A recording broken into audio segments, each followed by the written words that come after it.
European stock markets look set to end the week on a firmer tone, with the UK's FTSE 100 index currently up about 38 points, and the Euro Stoxx 50 index up around about 8 points. In the currency space, the euro is regaining some lost ground against the dollar.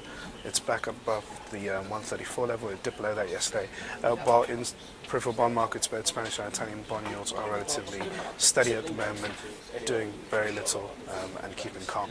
Good morning, I'm Ishaq, Siddiqi, and welcome to another daily market bite. I'm going to give you a quick idea of what's going on in stock markets today.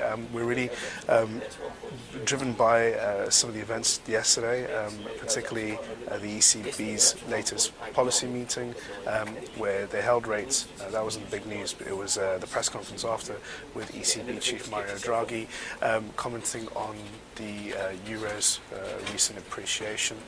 Now he suggested that the euro's recent rise is pretty much signifies a return to confidence in the eurozone economy. However, markets and other politicians, such as the French President Francois Hollande, have expressed concern about the euro's recent rise, suggesting that it would be very negative for exports for the eurozone economy.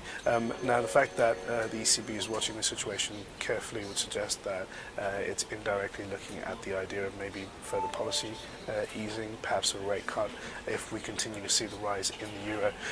He's left policy measures very accommodative on the whole, and looks to be relatively calm about the eurozone outlook. So a pretty dovish meeting by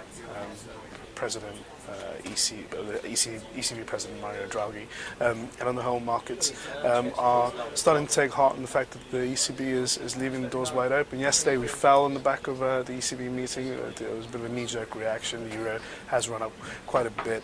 A lot of people saw Draghi's comments as him downplaying the euro's rise as more of a strategic move more than anything else. And today we're seeing that risk back on. Asian markets in overnight session bounced and traded higher, and that was mostly thanks to a number of data points from China, which were better than expected.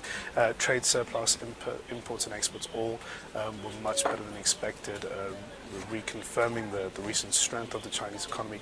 So overall, investors are quite comfortable with that, and we're seeing a bit of a lift on the back of the strong Chinese data. At the same time, yesterday we had a Spanish bond auction. It was relatively successful, went pretty smoothly. Spain sold more than expected and got the demand that they wanted out of it. And it's soothing some of the recent concerns about Spain's political situation. I mean, although there are a number of worries about the outlook of Spain's politics in general, since the recent worries have taken over, a lot of people were worried about what sort of appetite investors have for Spanish debt, and yesterday it showed that investors are still quite comfortable in buying Spanish debt. So on the whole, the tension in the eurozone for today are a little bit more easier than before, and that's also adding to the risk tone. Now, going into the rest of the session, there's not much going on in Europe in terms of data. We're looking forward to the US session, where we're going to get US trade data, and that should give us some direction. Other than that, there's not much else to say. We're ending on a positive note, but we could start seeing gains under pressure very quickly if we suffer from the lack of direction, and the US session turns out to be a bit more negative than what we're currently expecting.